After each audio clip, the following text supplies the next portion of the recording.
Things are not going well for Dragon Age The Veilguard. Fans have been pushing back against this title since its original announcement. However, things might be more dire than we originally expected. Several things are plaguing this title. Not only do fans feel like they are using social issues to score points cheaply, but they also lost the original soul of the game. At least that is how many people feel. Here is one example. Dragon Age Veilguard will not have any blood magic. The developers provided the following reason for this exclusion, stating, "Blood magic is unlikely because we've shifted it from a power boost to really being the key to a lot of nasty stuff we aren't interested in having heroes do." Obviously, this was an unpopular decision among fans. There should always be difficult choices in games. Removing it because it might be gross set the wrong message. As many fans online point out, having morally questionable choices emphasizes the impact of good decisions and contributes to the development of complex characters. This is particularly effective when these choices are deeply integrated into the plot, as seen in the Golem dilemma from Dragon Age Origins. While controlling a Golem army may seem impressive, especially when facing formidable challenges, the ethical cost of creating golems raises the question of whether it is truly justifiable.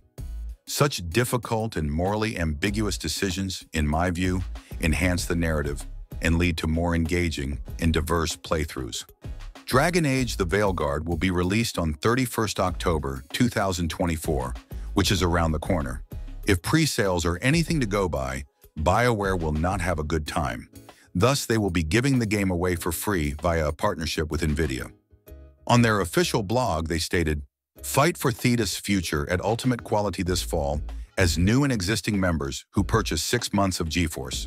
Now Ultimate can get Bioware and Electronic Arts' epic RPG Dragon Age The Veilguard for free when it releases on October. O2's Beer, the GeForce Now Ultimate Bundle, costs $99.99 for 6 months, and along with Dragon Age, The Veilguard includes GeForce RTX 4080 rig, RTX on, and access to the RTX 4080 servers, up to 4K resolution and 120 FPS, no ads, and an 8-hour session length. The bundle is only available to purchase through October 30th. It is clear that Bioware is doing this partnership due to poor sales predictions.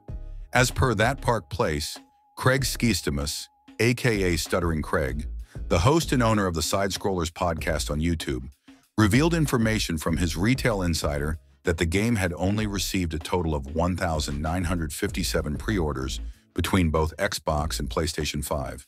He wrote on X, "Between both the Gold and Standard editions, in their 800-plus stores, they have just under 2,000 pre-orders between PS5 and Xbox. On PS5, there is 1,552 orders, and on Xbox, they have a total pre-sales of 405. Now it should be stated that just because the pre-orders are low does not mean sales will also be low. I have been saying for years that people need to stop pre-ordering. Games are always released in a broken state, and you should not give studios your money up front. Wait until they give you 100% of the game before you buy. All you get for pre-ordering a game is a big dick in your mouth. There is potential for a big release. A lot of people are still hoping that this title will be good. As there is plenty of online discourse, many people do not follow along. If they bought the previous titles, they may buy this one as well." Dragon Age Inquisition sold over 12 million copies, which is an impressive number no matter how you look at it. However, as stated, current trends for the latest edition are not going well. First, as I have stated, social issues will be featured in the latest Dragon Age. However, as many point out, these issues have always been in the games. One outlet, ironically enough called Them, points out, trans representation isn't a totally new concept in the Dragon Age universe, as players met the trans-masked character Krem in 2014's Dragon Age Inquisition, voiced by Mass Effect's Jennifer Hale. Veilguard is poised to put that representation in players' hands, though, with a suite of character customization options that will persist into the game itself.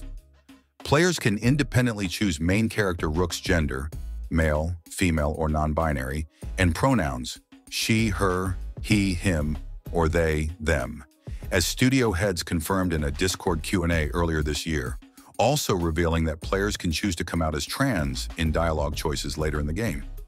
Rook is also portrayed by 4 different voice actors, which can be selected based on player preference, including gender-fluid voice actor and comedian Erika Ishii, who previously voiced Valkyrie, the first confirmed lesbian character in the popular online shooter Apex Legends.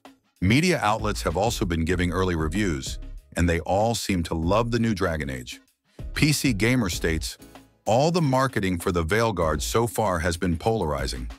My fellow Dragon Age nerds at PC Gamer have been going back and forth on whether each new video heralds doom or redemption for the series. Prior to playing it, I was trending towards the disillusion side.